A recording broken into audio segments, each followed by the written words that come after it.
Dans cette vidéo, je vais te partager les 4 habitudes clés des personnes à succès qui pourront bien évidemment t'aider à évoluer dans ton activité et à avoir une vitesse de croisière. Mais avant d'aller loin, j'ai une bonne nouvelle pour toi. Avec mon équipe, nous avons organisé une méga conférence au Togo, précisément à Lomé, ce dimanche 16 juillet à partir de 9 h à l'hôtel 2 février. Alors cette conférence, elle est entièrement gratuite, mais uniquement sous réservation. Donc si tu veux participer à cette méga conférence, je t'invite simplement à contacter le numéro qui s'affiche là ou vas-y dans la description pour aller rapidement t'inscrire parce que les places sont en train de s'épuiser. Salut et bienvenue à toi. Mon nom c'est Jean de Dieu Méda. Ici on parle business, mindset et investissement. Si la thématique te parle, abonne-toi, active la cloche de notification et partage au maximum cette vidéo pour me soutenir. On commence immédiatement.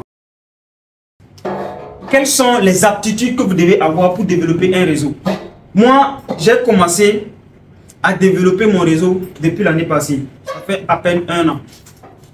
Mais, en une année, dans ma communauté personnelle, je suis avec à peu près 300 personnes dans la communauté. Vous allez comprendre pourquoi. Dans la communauté, je suis à peu près avec 300 personnes qui sont dans ma communauté. Dans mes réseaux sociaux, je suis à plus d'1 million. Ça aussi, c'est un réseau. Est-ce que vous voyez un peu? Et moi-même particulièrement, mon réseau préféré, dans mon réseau préféré, on est 10. Vous allez comprendre pourquoi. Vous voyez qu'il y a plusieurs manières pour vous de bâtir des réseaux. Les gens qui sont proches de vous, c'est ça le plus important. Et c'est ce qu'on va voir aujourd'hui. Vous pouvez avoir plusieurs personnes dans votre communauté. Mais les 10 personnes qui sont avec vous, bon, je ne sais pas, vous allez avoir combien de personnes avec vous. Mais les gens qui sont proches de vous, c'est le plus important. Vous allez comprendre pourquoi c'est eux les plus importants aujourd'hui. Parce que c'est eux qui font le réseau. Ce n'est pas vous-même. Vous-même, vous êtes faible pour faire le réseau. Mais comment identifier ces personnes pour qu'ils fassent le réseau avec toi, c'est ce qu'on va voir. Maintenant, déjà, vous devez comprendre que si vous voulez bâtir un réseau, la première qualité que vous devez avoir, c'est une qualité de leadership. Je pense qu'on a parlé de leadership la dernière fois. Personne ne va accepter vous suivre si vous n'êtes pas un leader. Il y a plusieurs types de leadership. Quand vous partez au gouvernement, il y a des leaders politiques. N'est-ce pas? Ce sont des leaders positionnels. Voilà, il y a des leaders religieux. Il y a des leaders en business. Est-ce que vous voyez? Un leader religieux, c'est un leader. Pourquoi? Parce que lui, il a une communauté de personnes qui sont avec lui. Est-ce que vous voyez un peu? En business également, toi en tant qu'entrepreneur, tu as une communauté de personnes qui est avec toi. Donc, le leadership, ça dépend de ta position. Maintenant, ceux qui veulent devenir leader, côté business, côté entrepreneuriat, là, il y a des choses que vous devez faire. Si vous n'êtes pas politicien, vous n'êtes pas un leader positionnel comme le leader l'a dit, vous voulez devenir leader en business, il y a des choses que vous devez savoir. Les qualités des leaders en business.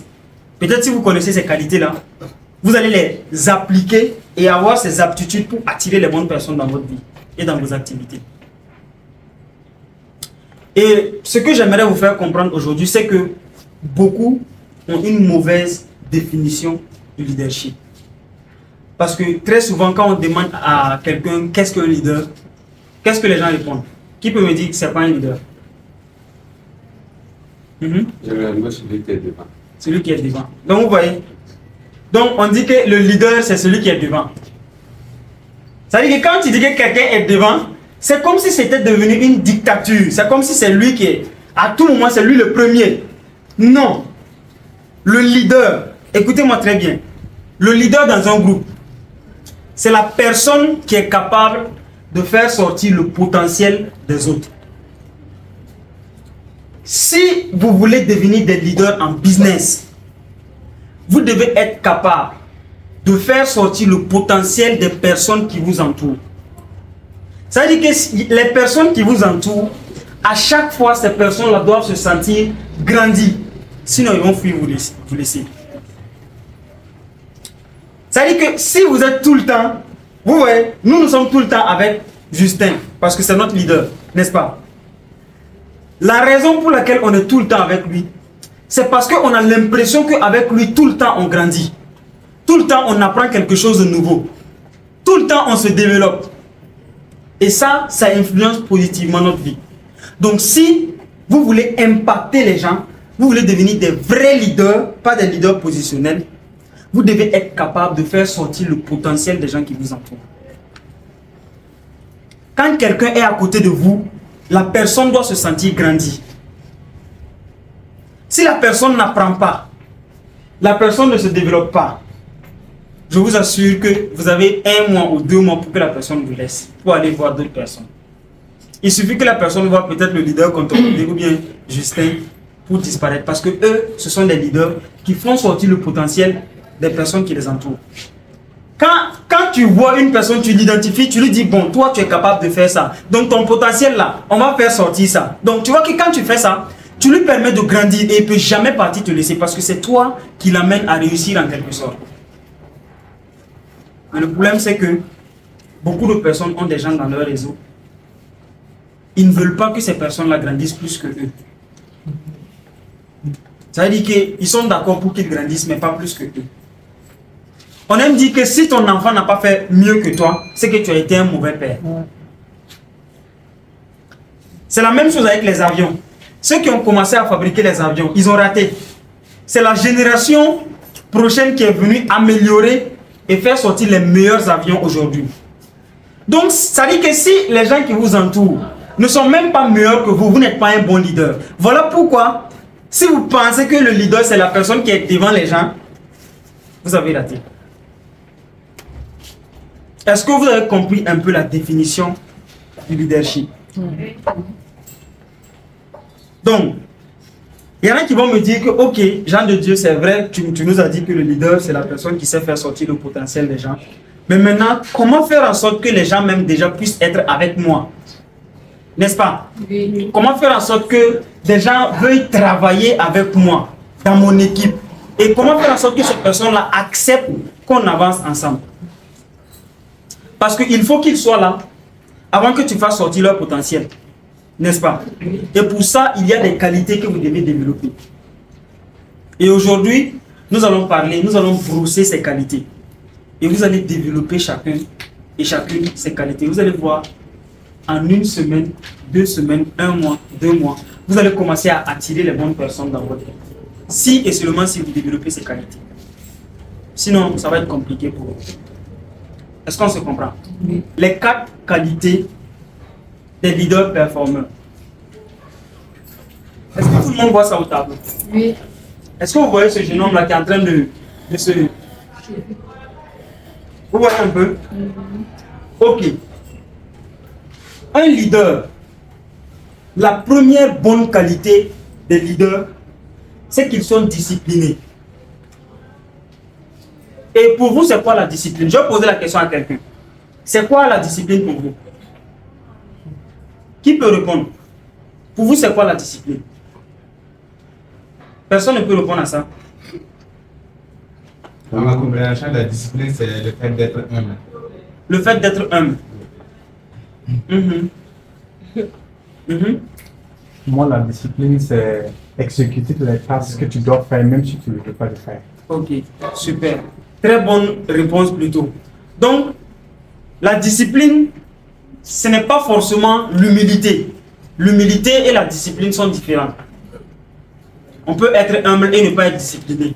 Comme on peut être discipliné et ne pas être humble. Est-ce que vous voyez un peu?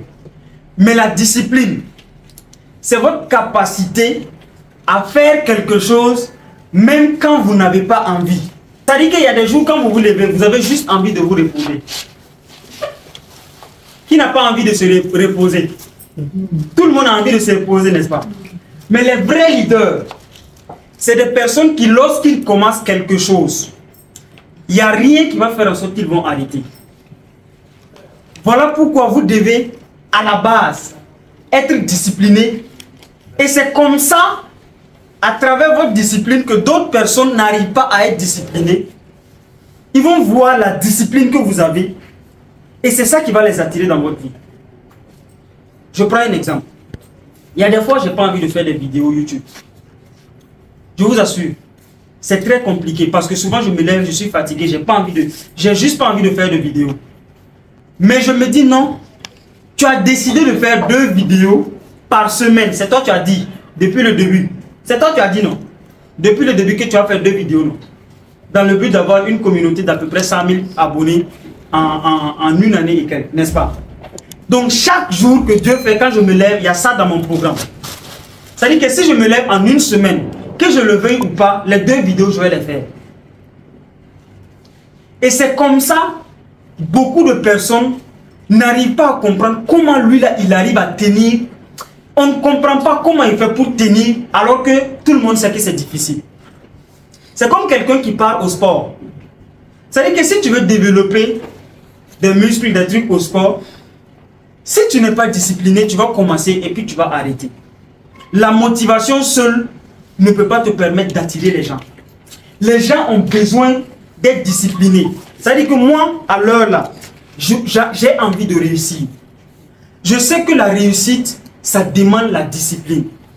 L'organisation, que je programme quelque chose de 8h à 10h, de 10h à midi, de 13h à 16h. Une fois que je programme, et chaque jour que Dieu fait, même si je n'ai pas envie de le faire, que je le fasse. Ces genres de personnes inspirent tout le monde. Voilà pourquoi si vous voulez attirer les bonnes personnes dans votre vie, vous-même d'abord à la base, vous devez être capable d'être discipliné. Parce que la discipline, ça n'a rien à voir avec la motivation.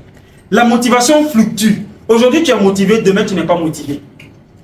Mais quand tu es discipliné, tu n'as pas le choix.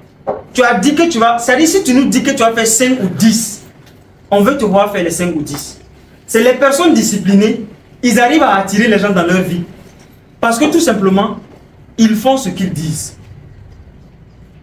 Voilà pourquoi moi-même, je vous donne le défi de nous dire d'abord ce que vous allez faire. Et on va voir si vous allez le faire. Il y a des gens qui ont peur de dire ce qu'ils vont faire parce qu'ils ne sont même pas sûrs d'eux. Oui. Ils vont se dire que si je dis et si je n'arrive pas à faire. Est-ce que vous voyez un peu? Et les grands leaders arrivent à dépasser cette limite. Parce que c'est une limite que les humains se fixent. Et ce manque de confiance va faire en sorte que beaucoup de leaders vont vous fuir. Les leaders n'aiment pas les gens qui n'ont pas confiance en eux. Vous devez avoir confiance en vous et rester sur votre décision. Ce n'est pas parce que vous n'avez peut-être pas atteint l'objectif que vous êtes faible. Mais vous devez être capable de donner tout pour pouvoir atteindre l'objectif.